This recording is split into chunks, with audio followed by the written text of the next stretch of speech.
Assalamualaikum warahmatullahi wabarakatuh. Alhamdulillahirabbil alamin wassalatu wassalamu ala asrofil anbiya'i wal mursalin wa ala alihi wa sahbihi rasulillahi ajma'in. Asyhadu an la ilaha illallah wa asyhadu anna Muhammadan abduhu wa rasuluh la nabiyya ba'da amma ba'du. Yang sama-sama kita hormati Ibu Kepala Sekolah SMP Negeri 2 10 Koto di Atas, yang sama-sama kita hormati Bapak Wakil Kepala Sekolah sekaligus CGP Angkatan 9 yang akan melaksanakan aksi nyata pada hari ini.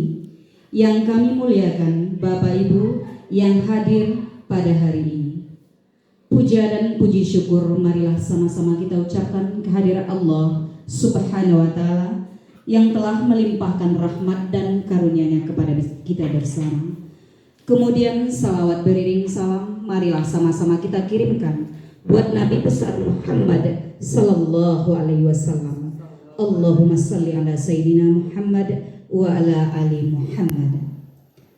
Untuk memperlancar acara kita pada hari ini, marilah kita mulai dengan membacakan basmalah. Bismillahirrahmanirrahim.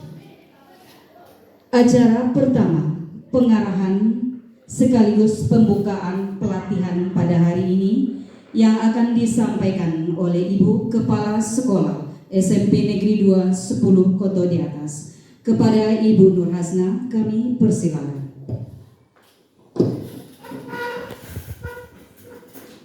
Bismillahirrahmanirrahim. Assalamualaikum warahmatullahi wabarakatuh. Pertama dan utama sekali, marilah kita mengucapkan puji syukur kita kehadirat Allah Subhanahu wa Ta'ala, yang mana berkat rahmat dan nikmat dari beliau jualah pada kesempatan ini kita dapat melaksanakan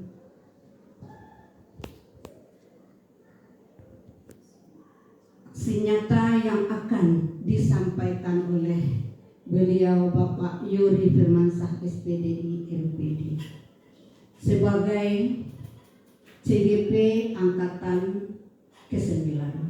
Selawat beriringan dengan salam. Marilah sama-sama kita mohonkan kepada Allah untuk disampaikan kepada Allah junjungan kita, yakninya Nabi besar Muhammad sallallahu alaihi wasallam. Allahumma shalli ala Muhammad wa ala ali Muhammad. Yang sama kita hormati beliau Bapak Wakil Kepala Sekolah SMP Negeri 2 10 Koto di Atas, yang sekaligus hari ini sebagai CGP Angkatan 9. Seterusnya Bapak dan Ibu yang telah hadir di ruangan TIK SMP Negeri 2 10 Koto di Atas. Baiklah, pada hari ini kita telah bersama-sama meluangkan waktu kita bersama dalam rangka mengikuti aksi nyata modul 14 dengan judul Budaya Positif yang akan disampaikan oleh Bapak Yuri Firmansyah SPDI MPD, calon guru penggerak angkatan 9 SMP Negeri 2 10 Koto di Atas, Kabupaten Solo. Nah, untuk itu perlu kerjasama kita ini nanti kita ikuti sehingga apa yang kita cita-citakan bersama, dan khususnya beliau Bapak Yuri Firmansyah SPDI MPD dapat tercapai dan berhasil dengan baik. Ini juga membuka di sekolah kita atau sebagai perdana di sekolah kita. Mudah-mudahan untuk tahun depannya ada lagi Bapak dan Ibu guru CGP angkatan selanjutnya. Mungkin itu yang perlu kami sampaikan, di mana nanti disiplin positif ini ada 3 kategori yang disampaikan oleh beliau. Yang pertama tata tertib sekolah, yang kedua keyakinan kelas, yang ketiga segitiga, restitusi. Mungkin itu yang perlu disampaikan. Mudah-mudahan ini dapat kita ikuti bersama. Terima kasih atas perhatiannya. Wabillahi taufiq wal hidayah. Assalamualaikum warahmatullahi wabarakatuh. Nah, untuk itu langsung kami buka acara kita ini.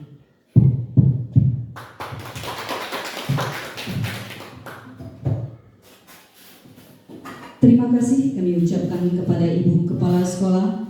Selanjutnya kita masuk pada penyampaian dan pemaparan aksi nyata modul 1.4 Budaya Positif oleh Bapak Yori Firmansyah, SPDI MPD, calon guru penggerak Angkatan 9 SMPN 2 10 Koto di atas. Kepada Bapak dipersilakan. Bismillahirrahmanirrahim. Assalamualaikum warahmatullahi wabarakatuh.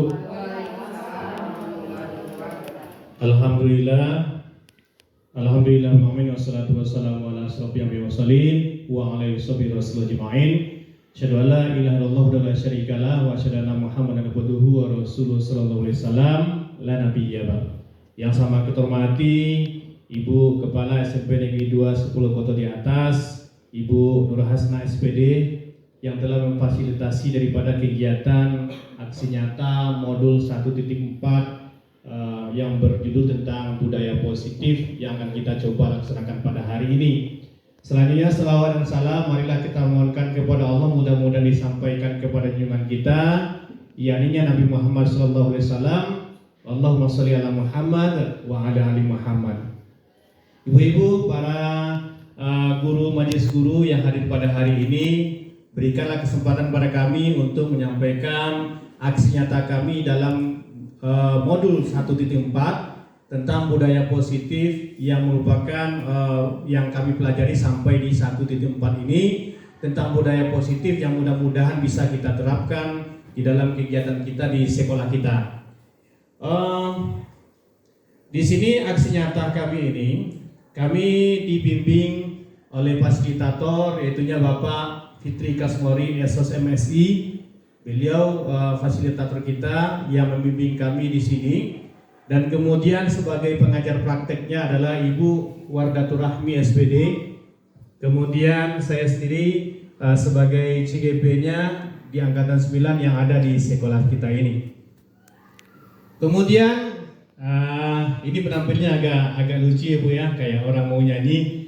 Salam dan bahagia Bapak Ibu guru hebat. Kita berharap bagaimana nantinya kita memang semangat, memang bahagia dalam kegiatan apapun yang kita lakukan di dalam kita beraktivitas menjadi seorang guru. Baik, ibu-ibu, kita sebelum kita masuk kepada materi kita akan coba untuk memfokuskan ibu-ibu dulu, bagaimana nanti terfokus nantinya pola pikir kita. Maka saatnya kita olah otak kita. Ini ada sebuah ibu, sebuah segitiga. Segitiga ini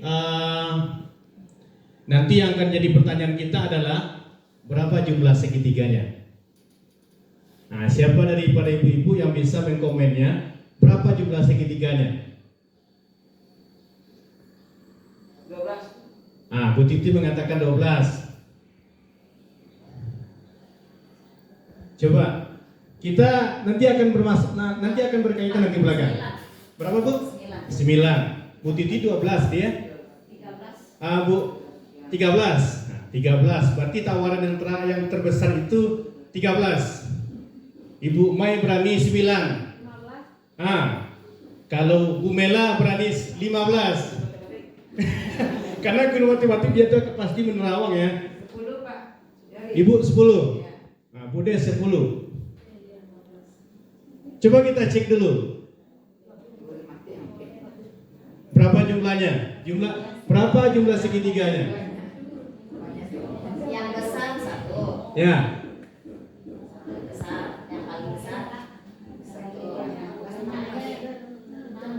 1. Coba tawaran yang paling besar tadi siapa?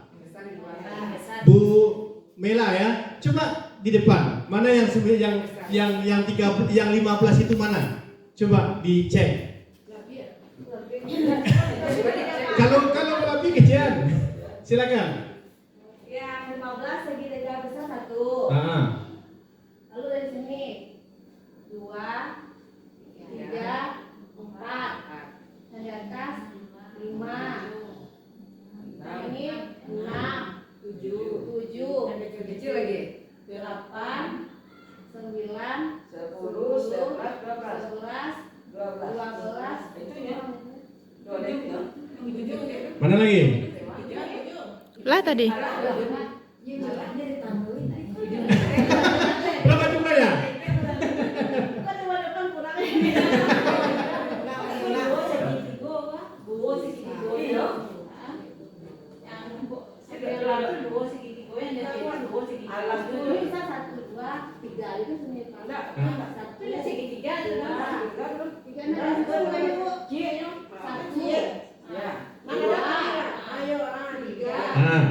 Berarti jumlahnya 15 ya. Oke, terima kasih, tepuk tangan buat Ibu Mela tadi mengatakan 15. Masih ada tawaran yang lebih besar lagi? Tidak ada? Tadi kayaknya Bu Nia tadi mau menambah. Berapa?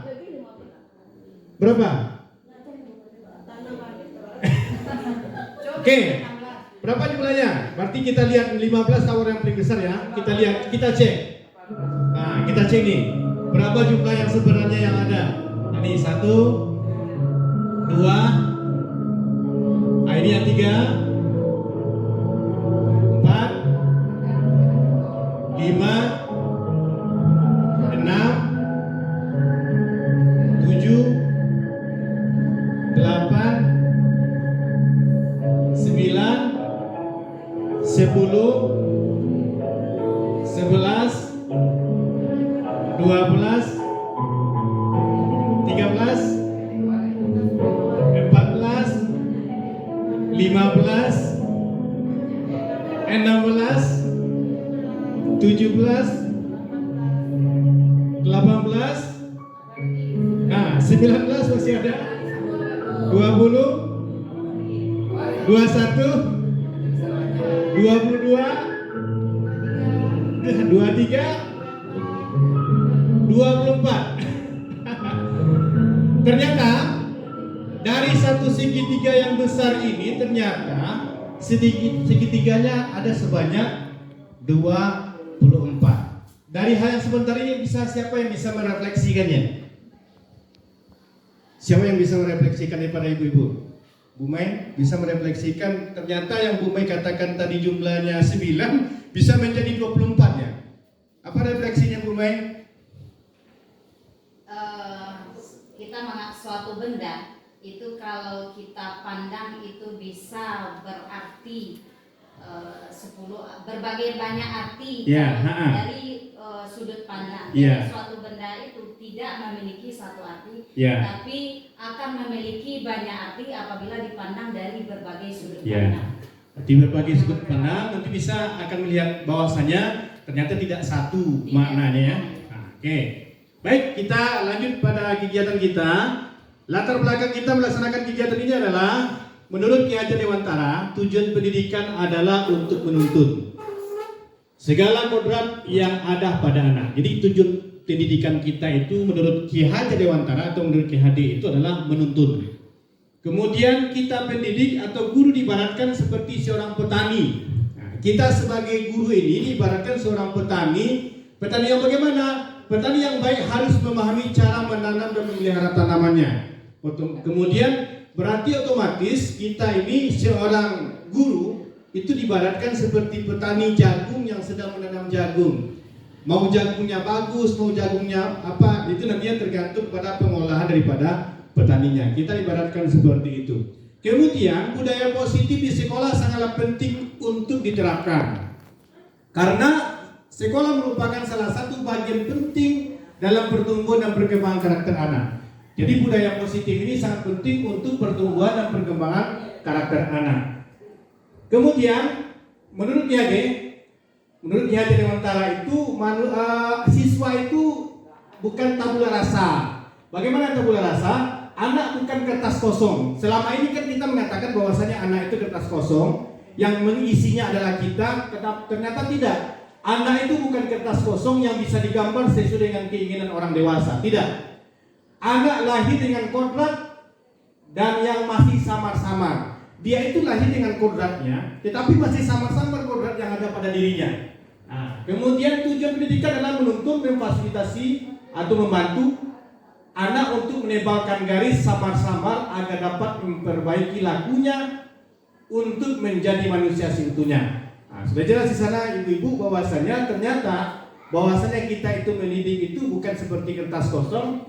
Anak itu punya kodratnya sendiri dan kemudian punya masih samar-samar daripada apa yang dia miliki. Dan kita ini sebagai seorang guru adalah menebalkan garis samar-samar yang ada pada siswa itu. Nah, makanya kita ibaratkan sebagai seorang petani.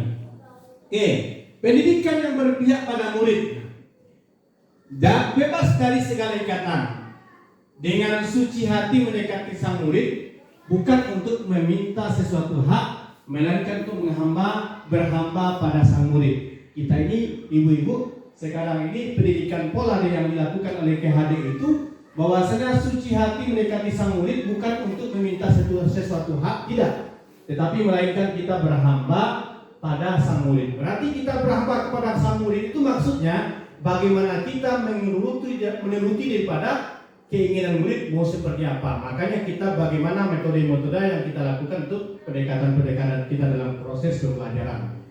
Oke. Refleksi filosofi daripada pendidikan KHD itu, pesan kunci adalah menuntut bukan menuntut.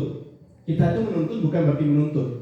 Merdeka dengan menghormati kemerdekaan orang lain. Berarti kita merdeka tapi kita juga menghormati kemerdekaan orang lain. Kemudian berhamba bukan artinya menyembah, tetapi berpihak. Kalau kita mengatakan menghamba itu bukan berarti kita itu menyembah anak, tidak, tetapi berpihak kepada anak. Kemudian budi pekerti bukan tentang perilaku yang salah benar. Jadi kita dalam proses pembelajaran itu yang kita lakukan adalah budi pekerti, bukan mengatakan perilaku yang salah dan yang benar. Bermain belajar adalah mengalami pembelajaran yang bermakna dan menyenangkan. Bagaimana kita dalam proses belajar itu adalah kegiatan bermain, belajar itu artinya dalam kegiatan bermain itu adalah proses belajarnya. Kemudian relevan, bergerak sesuai kodrat alam dan kodrat zaman, peradaban yang humanis. Artinya ada kodrat alam, ada kodrat zaman. Dalam kodrat alamnya bagaimana? Dalam kodrat zamannya bagaimana? Kalau dulu mungkin kita pada zaman-zaman ibu-ibu dulu ya, zaman-zaman ibu dulu kalau belajar itu kayaknya tidak perlu dengan apa? Tidak perlu dengan laptop, tidak ada laptop. Sekarang zamannya berbeda. Mungkin dengan pakai fokus. Kalau dulu kita belajar dengan kapur, sekarang dengan spidol, itu kan bedanya. Itu namanya kodrat zaman. Kemudian keselamatan dan kebahagiaan anak. Jadi kita memikirkan dalam proses pendidikan itu adalah keselamatan dan kebahagiaan anak. Makanya proses pendidikan kita itu bagaimana anak-anak bisa merasakan kebahagiaan dalam proses belajar. Dia tidak merasa ternyata kalau datang ibu matematikanya dia tidak berpikir. Kalau nampak ibunya dia mengatakan, oh ibu angko-angko. Tidak seperti itu pemikiran anaknya. Kenapa? Karena dia merasakan kebahagiaan anak. Bagaimana dia anak itu merasakan bahagia di saat kita berada di sampingnya. Kemudian kata-katanya adalah anak, anak dan anak. Itu dia. Oke, pertanyaan pematik. Ini pertanyaannya setuju atau tidak? Sekarang kita tanya kepada ibu-ibu. Hukuman dapat mendisiplinkan anak. Bagaimana menurut ibu-ibu? Setuju? Kalau Bu Mai? Ada saatnya hukuman itu bisa mendisiplinkan, ada tidak. Jadi kita menghukum siswa itu bukan berarti selalu untuk mendisiplinkan, tetapi ada kalanya hukuman bisa membentuk. Oke. Sekarang di sini pertanyaan jawabannya adalah tidak pakai deskripsi. Jawabannya setuju atau tidak? Kalau zaman sekarang tidak. Tidak setuju ya? Tidak. Oke. Kemudian memberikan hukuman yang dengan hal yang positif, misalnya dengan membersihkan halaman sekolah, dapat meningkatkan disiplin anak? Tidak. Kemudian pertanyaan ketiga, memberikan penghargaan dan hadiah dapat meningkatkan motivasi belajar anak? Ya. Setuju? Oke, kita lihat nanti. Jawabannya nanti akan bisa kita lihat daripada materi kita selanjutnya. Di sini, apa itu budaya positif di sekolah? Oke, kita lihat. Budaya positif adalah merupakan nilai-nilai, keyakinan-keyakinan, dan kebiasaan-kebiasaan di sekolah yang berpihak pada murid agar murid dapat berkembang menjadi pribadi yang kritis, penuh hormat dan tanggung jawab. Jadi budaya positif itu larinya merupakan kepada nilai, merupakan kepada keyakinan, merupakan kepada kebiasaan yang berpihak kepada murid. Ini dia konsep utama daripada budaya positif itu. Yang pertama, perubahan paradigma baru. Yang kedua, disiplin positif. Yang ketiga, kebutuhan dasar manusia. Yang keempat, motivasi perilaku manusia. Yang selanjutnya, keyakinan kelas. Yang selanjutnya, restitusi atau posisi kontrol guru. Kemudian segitiga restitusi. Inilah konsep daripada budaya positif yang akan kita kembangkan di sekolah kita. Oke, kemudian di sini pembelajaran dengan paradigma baru. Jadi kita sudah melihat bagaimana pembelajaran paradigma baru itu memastikan praktek pembelajaran berpusat pada peserta didik atau berdiferensiasi. Pembelajaran paradigma baru mencakup pemetaan standar kompetensi, kemudian merdeka belajar dan asesmen kompetensi minimal. Yang jelas sudah mengatur kepada kurikulum, asesmen dan pembelajaran. Ini dia. Ini pembelajaran paradigma baru yang sekarang sudah mendekati kita memakai kurikulum merdeka. Oke, ayo coba kita lakukan ini. Mohon kepada Ibu satu orang dan berdua di sini. Tugasnya adalah begini, Bu. Pertama, tugas Anda mengepal salah satu tangan. Nanti diminta Ibu salah satunya mengepal satu tangan. Kemudian coba Anda bayangkan yang Anda simpan, Anda menyimpan di dalam kepalan itu yang sangat berharga di dalamnya. Nah, sangat berharga di dalam kepalan kita itu. Anda perlu menjaga benda tersebut sekuat tenaga karena begitu pentingnya dalam kehidupan Anda. Nanti ada ibu-ibu, salah seorang ibu-ibu nanti mengepalkan tangan yang mana dalam tangannya itu sangat berharga bendanya. Tidak mau dilepas karena begitu sangat berharganya. Rekan kita, salah satu daripada ibu-ibu nantinya mencoba dengan berbagai cara untuk membuka kepalan tangan ibu-ibu. Teman ibu boleh membujuk, boleh menghadik, boleh mengintimidasi, boleh memarahi, boleh menggoda, mengkritik, bahkan menawari uang agar peserta Anda bersedia membuka kepalan tangannya. Sekarang silakan salah ibu yang mau berdua, Ibu Budes. Ya, silakan Budes berdiri. Silakan aja nanti bayangkan di dalam itu satu lagi siapa lagi yang menggodanya siapa? Bu Mai. Siapa? Ada sesuatu di dalamnya. Siapa? Coba Bu El ya. Silakan Bu El. Tugas Bu El. Pasti bisa. Tugas Bu El menggoda supaya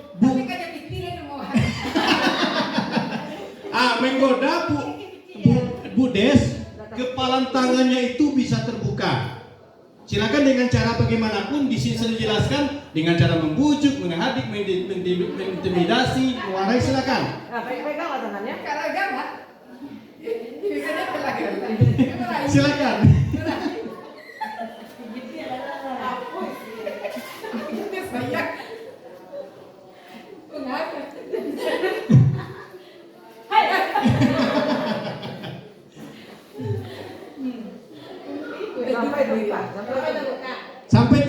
Sampai terbuka. Bagaimana cara ibu membukanya?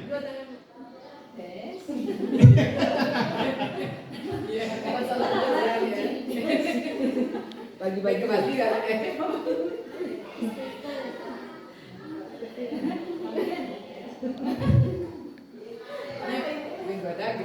Ya, banyak. Mungkin dengan menghadir bisa juga, dengan mengiming-imingi boleh juga. Silakan dengan mengiming-imingi boleh juga.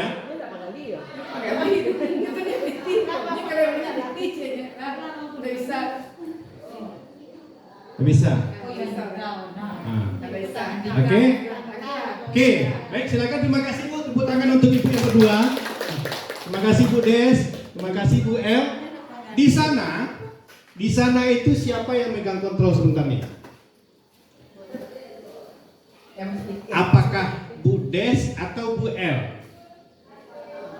Yang memegang kontrolnya adalah siapa? Bu Des atau Bu El? Bu Des. Ya, Bu Des ya. Nah, nanti kita akan bisa lihat di sini. Jadi Ibu, di sini kontrolnya itu adalah terletak di pada orangnya. Ini dia.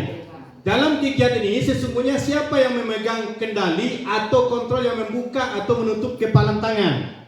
Nah, di sini akan jelas nantinya ibu-ibu bahwasanya ada sebuah pertanyaan ini. Bahwasanya pada hari ini perubahan paradigma itu akan berubah dari stimulus respon kepada teori kontrol.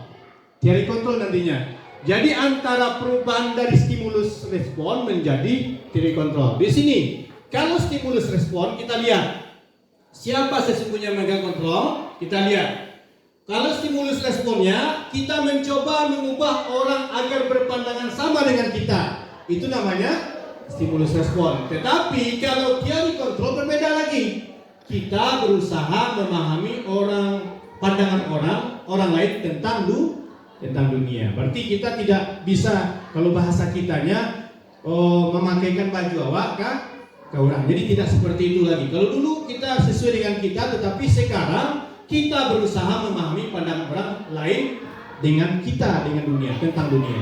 Yang kedua, perilaku buruk dilihat sebagai suatu kesalahan. Itu stimulus respon. Tapi kalau dalam teori kontrolnya, semua perilaku memiliki tujuan. Berarti dia itu mungkin tidur ada tujuannya, dia itu nakal ada tujuannya, dia itu mungkin tidak bisa kita atur ada tujuannya. Nah ini dia, ini bedanya. Beda stimulus respon dengan kontrol. Kemudian orang lain bisa mengontrol saya. Kalau dalam di teori kontrolnya hanya Anda yang bisa mengontrol diri Anda. Tadi berarti siapa yang mengontrol dirinya? Bu Des. Berarti ada kontrol dalam diri Bu Des. Kalau Bu Des masih bisa terpengaruh oleh Bu Elviati, berarti ini dia. Saya bisa mengontrol orang lain. Itu dia. Kemudian pemaksaan ada pada saat bujukan gagal. Kalau di dalam teori kontrolnya, kolaborasi dan konsensus menciptakan pilihan-pilihan baru. Berarti kita dalam kegiatan ini pemaksaan itu adalah bujukan-bujukan itu biasanya itu adalah stimulus respon. Tetapi kalau kita sudah memakai teori pilihan atau teori kontrol itu kolaborasi dan konsensus itu menciptakan pilihan-pilihan baru. Kemudian model berpikir menang kalah. Kalau dalam stimulus respon kita model berpikirnya masih berpikir antara menang dan kalah, antara iya dengan tidak. Tetapi kalau kita dalam teori kontrol atau pilihan itu model berpikirnya adalah menang-menang. Jadi tidak ada yang kalah. Kita itu semuanya menang-menang. Oke, ini siapa yang mengembangkan? Ini menurut siapa? Si Stephen R. Covey yang menyatakan bahwasanya bila kita ingin membuat kemajuan perlahan, sedikit-sedikit ubahlah sikap dan perilaku Anda. Namun bila kita ingin memperbaiki cara utama kita, maka kita perlu mengubah kerangka acuan kita. Ubahlah bagaimana Anda melihat dunia, bagaimana Anda berpikir tentang manusia, ubahlah paradigma Anda, skema pemahaman dan penjelasan aspek-aspek tertentu dalam realistis. Ini menjadi sebuah acuan bagi kita. Bahwasanya Stephen R. Covey ini selalu mengatakan pada tahun 1991. Oke, disiplin positif. Kira-kira yang mana yang lebih baik? Disiplin merupakan suatu yang dilakukan seorang pada orang lain untuk mendapatkan kepatuhan. Atau disiplin merupakan suatu cara mengontrol diri untuk mengendalikan diri untuk memilih dan tindakan yang mengacu nilai-nilai yang kita hargai. Yang mana yang bagus menurut kita? Yang lebih tepat itu yang mana? Berarti yang bawah ya. Berarti kita mengacu pada tindakan yang nilai-nilai yang kita hargai. Kalau dulu kita untuk mendapatkan kepatuhan. Mendapatkan kepatuhan itu kalau dalam paradigma yang lama. Kalau kita paradigma baru itu mengacu pada nilai-nilai yang dihargai. Oke, disiplin positif adalah pendekatan yang menumbuhkan kesadaran yang didorong dalam nilai diri anak tanpa hukuman dan hadiah, atau namun mengajak anak untuk bertanggung jawab dan mengembangkan kesadaran diri anak sehingga anak memiliki motivasi intrinsik bukan ekstrinsik. Sekarang kita tanya kepada ibu-ibu, hukuman hadiah itu termasuk motivasi ekstrinsik atau intrinsik? Ekstrinsik. Berarti motivasinya masih motivasi dari luar dirinya, bukan di dalam dirinya. Oke. Sekarang nilai kebajikan universal. Sudah dijelaskan bahwasanya dalam nilai-nilai kebajikan itu ibu, kita mengacu kepada profil pelajar Pancasila. Tujuan pendidikan adalah menciptakan murid-murid yang memiliki disiplin sehingga yang berperilaku positif dengan mengacu nilai-nilai kebajikan yang universal. Siapa ini dia? Ini dia nilai-nilai kebajikan. Ada sebanyak 6 nilai kebajikan yang ada dalam profil pelajar Pancasila. Oke, motivasi perilaku manusia. Ini dia. Kita lihat motivasi ibu. Motivasi bisa memaknai sebagai alasan yang kuat untuk melakukan sesuatu tindakan. Motivasi bisa didapatkan di mana saja, namun dari orang terdekat, baik dari orang terdekat, para motivator dan orang lain dan sebagainya. Namun yang dapat membuat diri kita memutuskan untuk melakukan sesuatu tentunya hanya diri kita sendiri, bukan orang lain. Ini ada beberapa bentuk motivasi. Pertama, menghindari rasa tidak nyaman atau hukuman. Itu motivasi apa tuh? Ya, motivasi yang eksternal. Kemudian untuk mendapatkan imbalan atau penghargaan dari orang lain, eksternal. Untuk menjadi orang yang mereka inginkan dan menghargai dirinya sendiri dengan nilai-nilai yang mereka percaya, internal. Sekarang saya tanya kepada ibu-ibu, motivasi mana yang lebih bagus? Internal atau eksternal? Ya. Yang bagus kita tumbuhkan nilai-nilainya adalah bagaimana kita membangun, besarkan motivasi internal, kecilkan, minimalkan motivasi eksternalnya. Oke. Tujuan disiplin positif, menanamkan motivasi. Yang ketiga pada murid kita, yaitu yang menjadi orang yang mereka inginkan, menghargai dirinya sendiri, nilai-nilai yang mereka percaya. Ketika murid-murid kita memiliki motivasi tersebut, mereka telah memiliki motivasi intrinsik yang berdampak jangka panjang. Motivasi intrinsik itu, motivasi yang ada di dalam diri itu akan berdampak jangka panjang terhadap dirinya.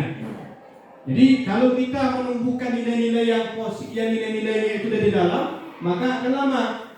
Nah, makanya dia itu akan apapun tindakan-tindakannya akan berlandaskan kepada nilai-nilai kebajikan. Oke, nih dihukum oleh penghargaan. Bahwa penghargaan berlaku sama dengan hukuman. Ibu-ibu pemahaman penghargaan itu apakah hukuman atau tidak? Coba kita pikirkan. Kalau dari ibu-ibu penghargaan itu hukuman enggak? Hah? Hukuman enggak?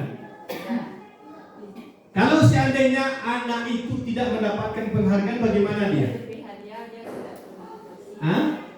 Kalau tidak kita beri hadiah, dia tidak. Itu dia. Karena berkembangnya motivasi eksternal. Makanya penghargaan berlaku sama dengan hukuman. Dalam arti meminta atau membujuk seseorang melakukan sesuatu memenuhi suatu tujuan tertentu dari orang yang meminta dan membujuk.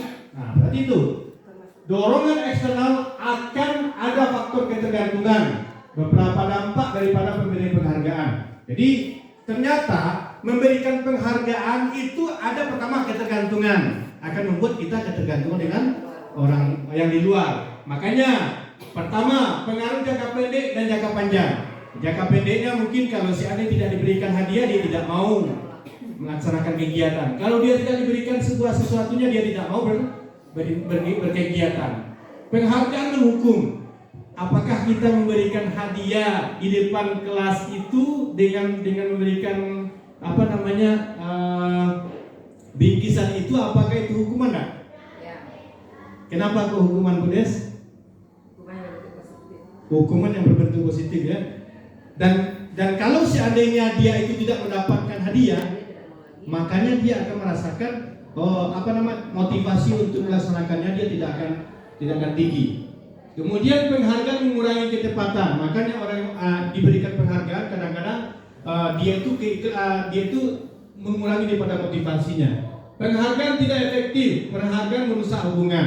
Makanya kadang-kadang ingin mendapatkan penghargaan bisa merusak daripada hubungan mereka dengan temannya. Ini dia Bapak Ibu, konsep disiplin dengan identitas gagal dan sukses. Di sini ada namanya hukuman, ada namanya konsekuensi, ada namanya restitusi. Sekarang kita lihat hukuman itu apa? Hukuman itu bersifat tidak terencana dan tiba-tiba. Itu yang hukuman. Hukuman itu tidak terencana dan datang tiba-tiba. Contoh, di saat waktu anak kita telat, dia tuh lapor kepada kita sebagai guru piket, kemudian kita berikan dia hukuman. Apa hukumannya? Contohnya, disuruh dia lari jalan keliling lapangan, ada disuruh dia membersihkan WC, itu termasuk kepada hukuman. Disuruh dia puasa 15 kali, itu termasuk hukuman. Kenapa? Bersifat tidak terencana dan datangnya tiba-tiba. Kemudian kalau konsekuensi beda. Kalau konsekuensi itu bagaimana? Sudah terencana atau sudah disepakati, sudah dibahas dan disetujui oleh murid dan guru. Contohnya Bu Mai, kalau belajar sama saya harus punya buku catatan dan punya buku paket. Contohnya ya. Ternyata dia tidak memiliki buku catatan dan buku paket. Apa konsekuensinya yang telah dilakukannya? Dia tidak bisa belajar di atas kursi, dia harus duduk di bawah. Itu contoh ya, konsekuensi yang sudah dilakukan. Yang kedua bisa juga kita lakukan contohnya, seorang anak dia itu merobek buku temannya. Konsekuensinya bagaimana? Harus diganti. Itu namanya konsekuensi. Kemudian yang ketiga, restitusi. Restitusi bagaimana? Merupakan proses kolaboratif yang mengajarkan murid untuk mencari solusi untuk masalah mereka dan membuat murid berpikir tentang seperti apa yang mereka inginkan dan bagaimana mereka harus melakukan orang lain. Itu bedanya. Sekarang kita lihat pada diri kita masing-masing ibu-ibu. Kita masih bertindak masih seperti hukuman kah? Atau dalam konsekuensi kah? Atau sudah restitusi? Banyak kita masih dalam proses hukuman, sudah mulai mengarah kepada konsekuensi dan belum mengarah kepada restitusi. Nah, ini dia kondisi kita. Oke, ini dia bedanya Bu. Perbedaan antara hukuman, konsekuensi dan restitusi. Kalau hukuman itu satu, sesuatu yang menyakitkan harus terjadi. Tetapi kalau konsekuensinya sesuatu harus terjadi. Kalau restitusi merupakan pilihan. Kemudian tidak nyaman untuk murid, anak untuk jangka panjang, waktu jangka panjang. Anak kalau kena hukum kan itu merasa tidak nyaman untuk jangka pendek maupun jangka panjang. Kemudian konsekuensinya tidak nyaman untuk murid untuk jangka pendek dan jangka panjang. Kalau restitusinya menguatkan untuk murid agar dalam jangka waktu panjang. Kalau kita restitusi itu lebih mengarah kepada penguatan. Korban mendapatkan keadilan. Kalau hukuman, kalau konsekuensinya korban bisa diabaikan. Kemudian kalau restitusi korban mendapat ganti. Itu bedanya. Kemudian murid atau anak akan tersakiti kalau dalam hukuman. Kalau konsekuensinya murid atau anak dibuat tidak nyaman. Kalau restitusinya murid atau anak mendapatkan penguatan. Itu beda. Kemudian perilaku pasif, agresif, meningkat. Kalau yang konsekuensinya penguatan hanya bertahan pada jangka waktu pendek. Kemudian restitusi masalah terpecahkan. Sistem tidak akan berjalan bila murid tidak takut. Nah, gitu dia. Ini banyak terjadi bagi pada kita nih. Sistem tidak akan berjalan bila murid tidak takut. Kalau tidak takut murid awas, kan kita baca seperti itu ya. Kalau kalian keluar, siap-siap push up. Kalau itu akan seperti itu kita. Jadi kita memberikan ketakutan. Nah, itu yang hukuman. Kalau kita konsekuensi memerlukan monitoring, supervisi terus menerus dari guru. Nah, ini dia. Kemudian kalau restitusi, murid belajar bertanggung jawab untuk perilakunya. Arahnya daripada restitusi ini bagaimana dia itu bisa tahu dengan kondisinya, tahu dia bertanggung jawab terhadap apa yang dia lakukan. Oke, sekarang ibu-ibu coba pilih jawabannya. Ini apakah hukuman atau konsekuensi? Kita lihat ya. Mencatat 100 kali di dalam buku kalimat saya tidak akan terlambat lagi karena terlambat ke sekolah. Itu termasuk hukuman atau konsekuensi? Hukuman. Hukuman ya Bu ya? Hukuman. Oke. Lari mengelilingi lapangan basket 2 kali karena terlambat hadir di sekolah. Hukuman. Murid diminta untuk push up 15 kali karena tidak menggunakan masker ke sekolah. Hukuman ya? Mengganti kertas tugas teman yang telah dicoret-coret. Apa Bu Des? Konsekuensi. Kemudian membersihkan tumpahan air di meja tulis karena tersenggol pada saat belajar. Konsekuensi. Meminta murid tidak mengenakan sepatu siaran di sekolah karena tidak mengenakan sepatu hitam. Konsekuensi. Lari mengelilingi lapangan 2 kali karena terlambat 10 menit untuk pelajaran PJOK. Pelajaran PJOK? Konsekuensi. Kita lihat. Nah, ini dia hasilnya. Ini hukuman. Ini hukuman. Yang jelas nih. Ini konsekuensi. Ini hukuman. Itu dia kondisi Bu. Tindakan-tindakan guru yang memang sering kita lakukan karena kita sebagai seorang guru itu yang sering kita lakukan dalam kehidupan kita. Sekarang kita masuk pada kebutuhan dasar manusia. Menurut Abraham Maslow, bahwasanya kebutuhan manusia itu ada 5. Yang pertama, kebutuhan seluruh tindakan manusia itu memiliki tertentu. Semua kita lakukan adalah usaha terbaik untuk mendapatkan apa yang kita inginkan. Ketika kita mendapatkan apa yang kita inginkan, sebetulnya saat itu kita sudah memenuhi 1 atau lebih daripada kebutuhan dasar kita. Kebutuhan dasar kita itu ada 5. Yang pertama kebutuhan penguasaan, yang kedua kebutuhan kasih sayang dan rasa diterima, kemudian kebutuhan bertahan hidup, kebutuhan akan kesenangan, dan kebutuhan akan kebebasan. Itu kebutuhan hidup yang memang harus dipenuhi. Begitulah anak, dimanapun mereka itu berada, dia ingin kebutuhan dasarnya itu terpenuhi, termasuk juga di sekolah. Makanya kebutuhan dasar termasuk penguasaan, kasih sayang, rasa diterima, bertahan hidup, kesenangan dan kebebasan itu menjadi sebuah kebutuhan dasar daripada anak kita. Oke, ini pertanyaannya. Di sebuah pernyataan, mudah-mudahan bisa kita menjawabnya bersama. Ibu guru bilang, aku tidak boleh bersenandung sewaktu mengerjakan tugas. Kan ada anak-anak ya. Katanya di kelas harus tenang, tidak ada suara. Padahal kan aku suka senang menyanyi. Itu kebutuhan apa? Kebutuhan apa tuh?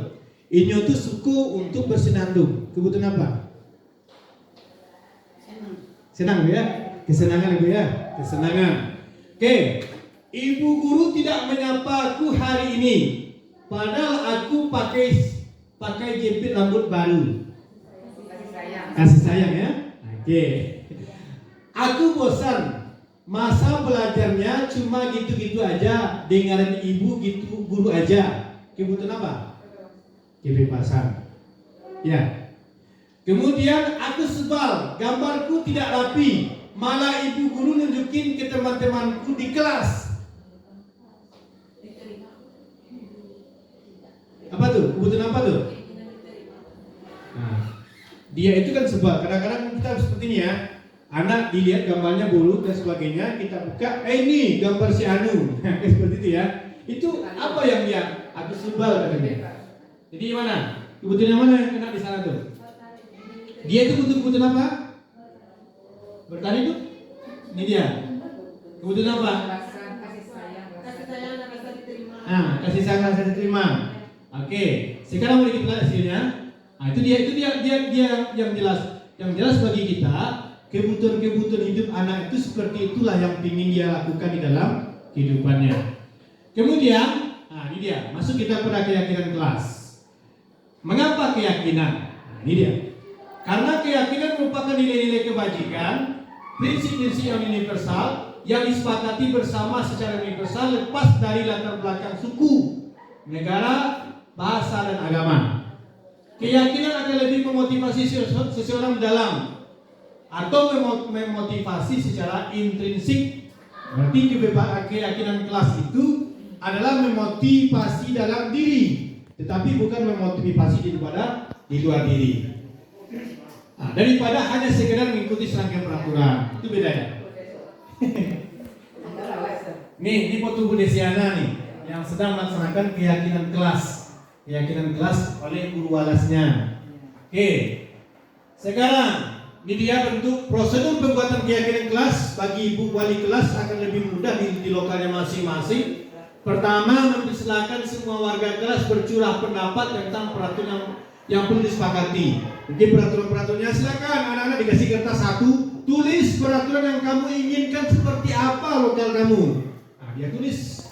Kemudian kedua, mencatat semua masukan-masukan siswa di papan tulis atau kertas ukuran poster. Kita catat, kemudian kita tempel-tempel. Kemudian susunan dengan keyakinan kelas sesuai dengan prosedur pembentukan keyakinan kelas. Berarti kita susun kata-katanya. Bagaimana? Kalimat-kalimat yang berbentuk negatif kita arahkan kepada positif. Itu dia. Keyakinan kelas itu kita arahkan bagaimana kalimat yang positif itu kita jadikan kalimat negatif. Kalimat yang negatif itu kita jadikan kepada positif. Contoh, kalimat negatifnya kita contohkan. Jangan berlari di kelas atau koridor. Itu kan kalimat negatif. Kalau positifnya, berjalanlah di kelas atau di koridor Berarti anak dia itu disuruh berjalan. Kalau dia sudah mengatakan berjalan, berarti dia tidak akan berlari.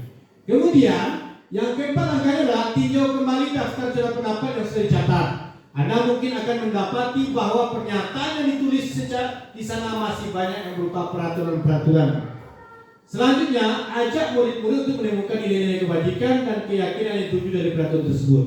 Jadi, aturan itu kita rubah menjadi sebuah keyakinan. Kalau sudah keyakinan, kita akan lebih mengarah kepada nilai-nilai kebajikan. Itu dia. Nih, yang kelima, tinjau ulang keyakinan sekolah, kelas atau anak secara bersama-sama. Sebaiknya berkisar 3 atau 7 prinsip keyakinan. Bila mana terlalu banyak, maka warga kelas akan sulit mengingatnya dan akibatnya sulit dijalankan. Makanya tidak perlu banyak aturan-aturan itu keyakinan kelas di sekolah kita, di lokal kita masing-masing. Keyakinan kelas atau sekolah selanjutnya bisa dilekatkan di dinding kelas di tempat yang mudah dilihat semua warga kelas. Dibikinlah nantinya di lokal kita itu dengan kertas-kertas apa yang bisa ditempel-tempel warna-warni itu. Seperti itu kita bikin. Oke, ini dia. Kita coba lihat mana yang peraturan kita jadikan menjadi keyakinan kelas. Ini dia. Selalu kembalikan buku pada tempatnya. Kalau keyakinan kelas ini nilai apa yang dituju nih? Nilai apa keyakinan kelas ini? Selalu kembalikan buku ke tempatnya. Apa nilai keyakinan kelas itu? Disiplin. Disiplin ya. Oke, nilainya disiplin. Oke, dilarang mengganggu orang lain. Nilai keyakinan kelasnya apa tuh? Apa nilainya? Nilainya apa? Nilai kebajikan yang ditujunya apa? Di sini kan disiplin. Dilarang mengganggu orang lain bagaimana? Nilai apa tuh? Saling menghargai. Ini dia nanti tuh. Jadi kan kita lihat kan hadir di sekolah 15 menit sebelum pembelajaran dimulai.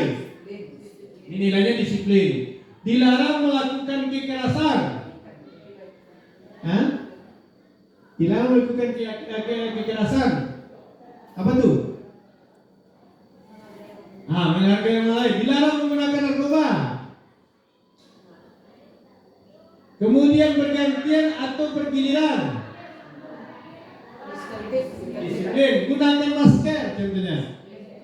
Kemudian jangan berlari di kelas atau koridor. Kita akan lihat saja ibu-ibu. Pertama, selalu kembalikan pada buku di tempatnya. Itu tanggung jawab. Sudah jelas kita bertanggung jawab kan? Nilai yang kita bangun itu adalah nilai tanggung jawab. Bagaimana anak dia ambil di sana, dia kembalikan. Itu akan lebih bagus. Kenapa? Karena membangun keyakinan tanggung jawab kepada anak. Yang kedua, dilarang mengaku orang lain, menghormati orang lain dan diri sendiri. Karena dia bagaimana? Dia sudah menghormati orang lain. Kemudian hadir di sekolah 15 menit sebelum pembelajaran dimulai. Menghormati orang lain, komitmen pada tujuan, berkomitmen. Dilarang melakukan kekerasan. Itu sudah jelas. Keselamatan, menghormati orang lain. Dilarang menggunakan narkoba, larinya kepada kesehatan. Kalau sudah mengkonsumsi narkoba, bagaimana kondisinya? Kesehatan akan terganggu. Kita larikan kepada kesehatan. Berarti nilai kesehatannya, keyakinan jelasnya. Bergantian atau menunggu giliran, menghormati orang lain dan kesabaran. Kadang kita tidak sabar ya, karena tidak bisa antrian kita itu sudah mengatakan tidak sabar. Kemudian gunakan masker. Masker nilai kesehatan, nilai keselamatan. Jangan berlari di kelas atau koridor, keselamatan, keamanan. Kenapa? Kalau seandainya dia berlari, otomatis dia terjatuh, keselamatannya terganggu, keamanan pun juga terganggu. Oke, ini dokumentasi kegiatan keyakinan kelas bisa ibu-ibu nantinya lakukan di lokalnya. Nanti setelah dibikin apa-apa saja keyakinan kelasnya, nanti ditempel di dindingnya dan kemudian itu disepakati bersama dan nantinya itu yang akan dilakukan di lokalnya masing-masing. Oke, masuk kita yang selanjutnya, posisi kontrol. Kita sebagai seorang guru itu ada 5 posisi kontrol yang ada pada diri kita, ibu. Yang pertama posisi penghukum, yang kedua pembuat merasa bersalah, yang ketiga teman, yang keempat posisi pemantau, yang kelima posisi manajer. Ini ada dalam diri kita yang kadang-kala kita bergelut dengan masa itu. Kadang-kala kita nomor 1, kadang-kala kita bisa nomor 3, kadang-kala kita bisa nomor 2, kadang-kala kita bisa nomor 4 dan bisa nomor 5. Di mana yang bagus bagi kita? Yuk kita lihat sama-sama. Ini dia posisinya ibu-ibu. Motivasi guru berbuat di sini. Posisi yang jelas itu ibu-ibu. Ini posisi penghukum, ini posisi pembuat merasa bersalah, ini teman, ini pemantau dan manajer. Nih, kalau kita menghukum, contohnya menghardik, menunjuk-nunjuk, menyakiti, menyindir, itu adalah posisi penghukum. Kadang-kadang kan kita seperti itu ya. Kamu ini begini, kamu gini, kamu nakal, kamu tidak bisa diatur, kamu begini. Ya, itu termasuk kita penghukum karena kita menunjuk-nunjuk dia. Kemudian menyakiti, menyindir. Kadang-kala dia itu mungkin kita sindir dengan kata-kata, maka dia menyebabkan dia itu yang menyebabkan penghukum. Kemudian kalau posisi membuat orang lain bersalah, yaitu berceramah, mengata-ngatakan, seharusnya ibu kecewa. Kan ada kita mengatakan ya, ibu kecewa juga kalian, ibu kecewa dengan kondisi kamu, ibu kecewa dengan kondisi yang kamu lakukan, dengan apa yang kamu lakukan. Itu adalah posisi kita pada waktu itu sebagai pembuat rasa bersalah. Kenapa? Kita kecewa gara-gara anak kalau dia sudah merasakan kecewa, gurunya berarti anak-anak yang merasa bersalah. Kalau teman membuat alasan-alasan untuk murid. Kita berteman. Kalau teman bagaimana dia berteman? Di antara ayolah lakukan demi ibu. Ayolah lakukan demi kita demi kita. Ibu bangga kalau kamu selesai. Itu dia. Selaku sebagai seorang teman. Kemudian kalau pemantau dia itu menghitung atau mengukur. Dia itu mengukur biasanya. Kalau seandainya kalian ikut mau ikut nantinya. Kalau tidak kalian lakukan mau ikut nantinya. Itu dia. Dia itu sebagai seorang memantau. Kemudian kalau dia manajer, mengajukan pertanyaan-pertanyaan. Mengajukan pertanyaan seperti apa contohnya? Dia itu tidak mau belajar. Kenapa kamu tidak mau belajar? Kalau kamu tidak belajar, kamu tidak rugi. Apakah kamu tidak merasakan rugi kalau tidak belajar? Jadi kita larikan kepada bagaimana dia itu kembali pemikiran-pemikirannya. Begitulah seorang manajer. Dari posisi ini, posisi mana yang bagus menurut ibu-ibu? Coba Bu, posisi mana yang bagus menurut ibu-ibu nih? Dari 5 posisi kontrol ini, yang mana yang bagus? Posisinya penghukum, pembuat masalah, pembuat orang merasa bersalah, teman, pemantau, manajer. Yang paling bagus itu, yang sudah paripurnanya kita itu adalah posisi manajer. Bagaimana kita melakukannya dengan bagaimana kita bisa membangkitkan keyakinan-keyakinan pada diri anak itu sendiri. Kadang-kala sering kita berperilaku seperti penghukum, kadang-kala kita posisi teman, kadang-kala kita pemantau, kadang-kala kita manajer. Oke, lanjut. Ada namanya segitiga restitusi. Pernah ibu dengar segitiga restitusi? Pernah ya? Yang sudah pernah dengar segitiga restitusi itu apa ya? Kadang-kadang kita cuma memikirkan segitiga restitusi kata orang, kita belum tahu bagaimana sih segitiga restitusi. Ini kita akan coba lihat. Apa itu restitusi? Restitusi adalah proses menciptakan kondisi bagi murid untuk memperbaiki kesalahan mereka. Ini prosesnya. Proses memperbaiki kesalahan murid atau yang dia lakukan itu sehingga dia bisa kembali kepada kelompoknya dan karakter yang lebih kuat.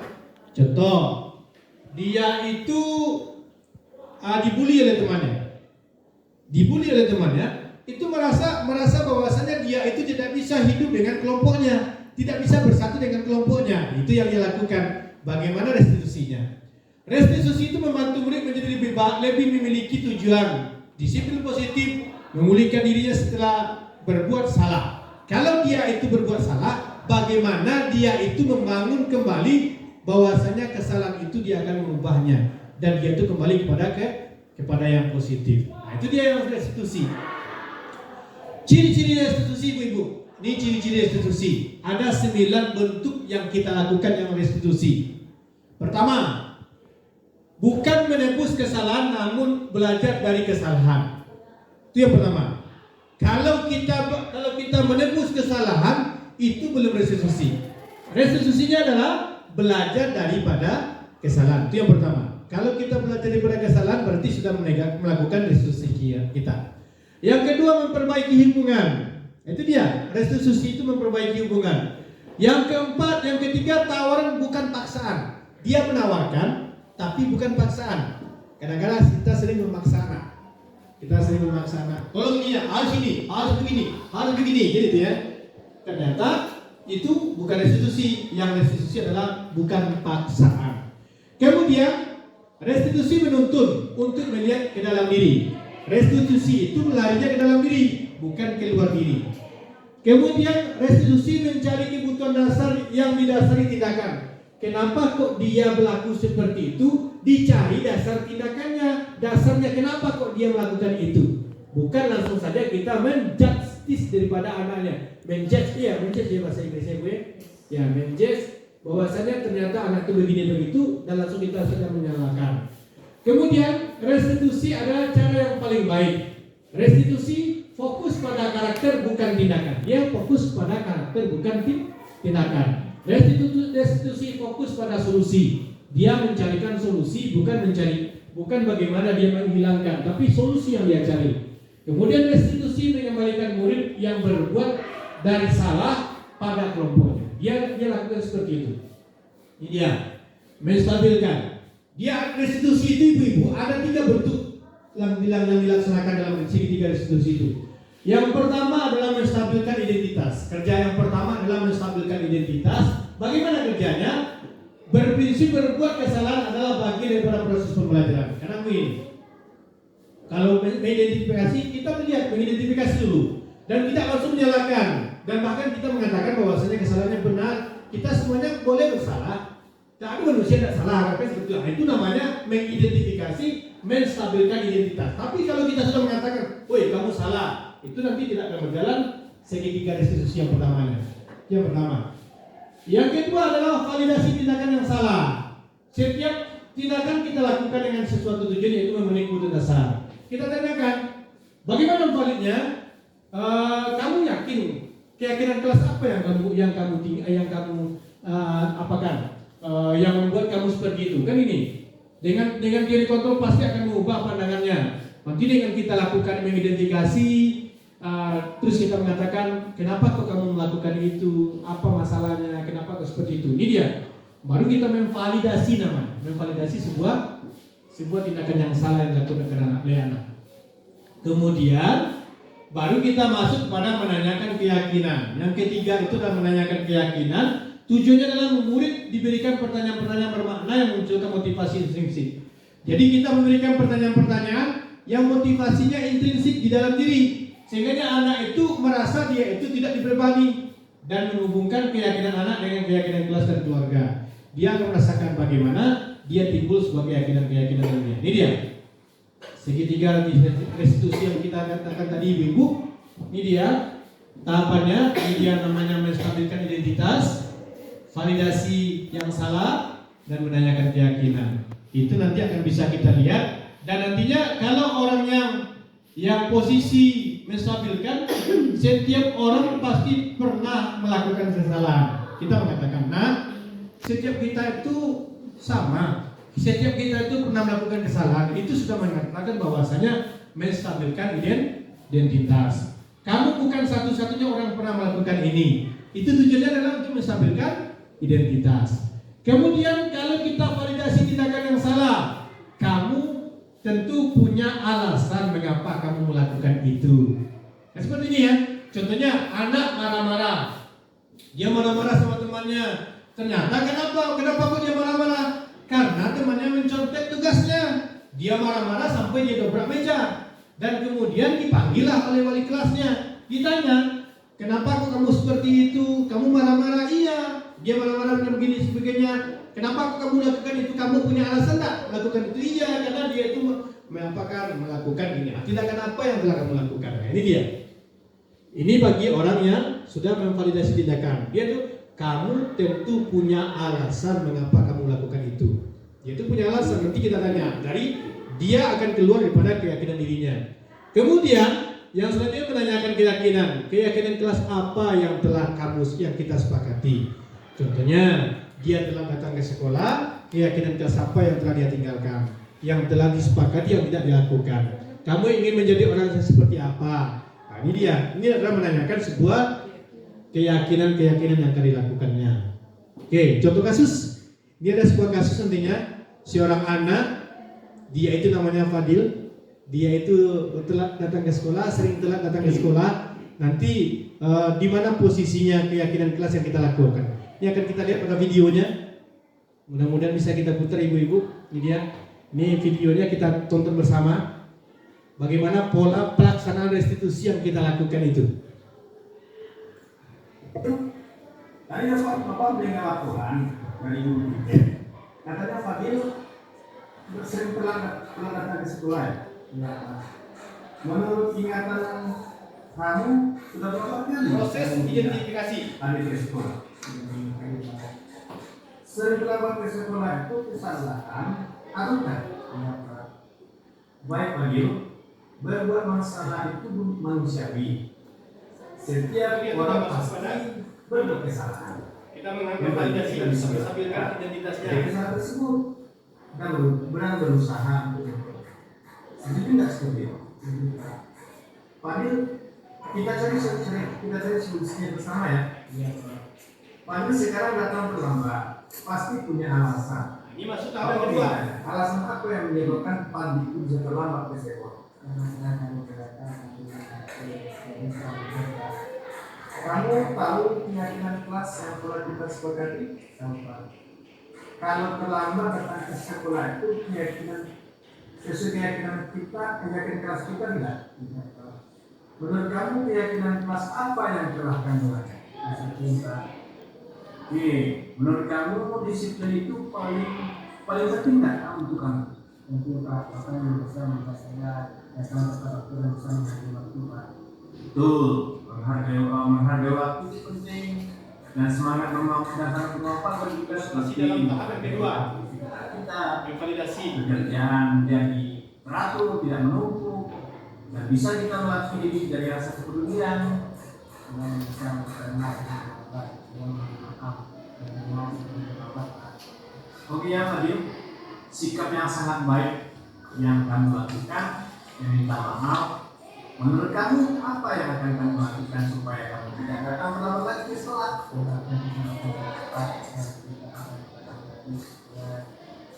Tidak ada masalah. Baik Fadil, kamu sudah menemukan solusinya dan Bapak akan bekerja sama dengan orang tua kamu agar kamu tidak datang terlambat lagi ke sekolah. Sekarang silakan kembali ke lokalnya untuk duduk kembali lagi ya.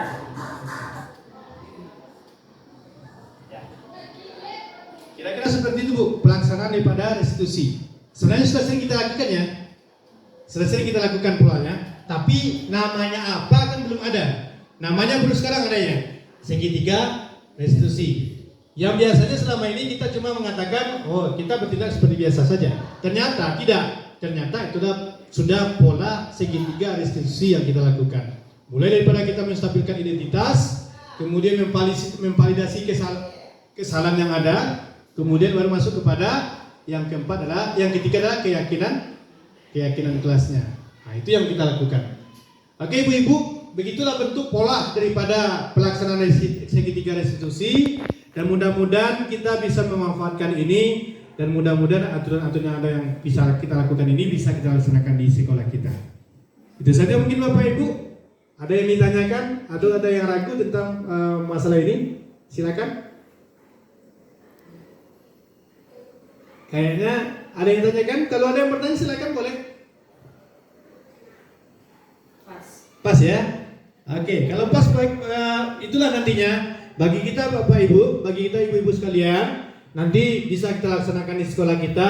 Bagaimana kita melaksanakan keyakinan kelas, bagaimana kita bisa membangun sebuah, menyelesaikan masalah dengan segitiga restitusi, bagaimana kita bisa disiplin ketika budaya positif ini bisa kita lakukan. Kita tidak sebagai penghukum, tetapi kita sudah mulai mengarah kepada seorang manajer yang bisa memberikan bagaimana anak itu tidak menjadi terasa dihukumi, tetapi dia membangkitkan motivasi intrinsik dan tidak hanya memberikan motivasi eksternal atau ekstrinsik itu. Kadang-kadang kita lebih banyak mengarahkan motivasi ekstrinsik. Motivasi ekstrinsik itu cuma berlaku, cuma pendek. Kalau sudah tidak diberikan motivasi ekstrinsik itu, maka akan berubah kembali dia kepada tatanan-tatanan yang sebenarnya.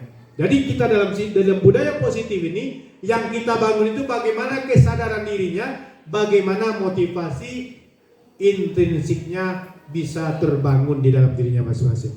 Itu saja mungkin ibu-ibu. Terima kasih atas segala perhatiannya. Salam guru penggerak, tergerak, bergerak, menggerakkan. Semuanya kita Bapak Ibu, kita berdiri semuanya. Berdiri semuanya. Ya, berdiri kita semuanya. Kita mengatakan salam guru penggerak, bilang bergerak, tergerak, menggerakkan. Semua tepuk tangannya. Oke, kita coba. Salam guru penggerak, tergerak, menggerakkan. Ya. Oke, terima kasih atas perhatian ibu-ibu semuanya. Terima kasih, mudah-mudahan bisa bermanfaat. Assalamualaikum warahmatullahi wabarakatuh. Terima kasih kita ucapkan kepada Bapak Yuri Firmansyah sebagai calon guru penggerak angkatan 9. Semoga apa yang telah dipaparkan oleh Pak Yuri tadi bisa dapat kita aplikasikan dalam kehidupan sehari-hari pada pembelajaran yang berpihak kepada siswa. Terima kasih, mohon maaf atas segala kekurangan. Wabillahi taufik wal hidayah. Assalamualaikum warahmatullahi wabarakatuh.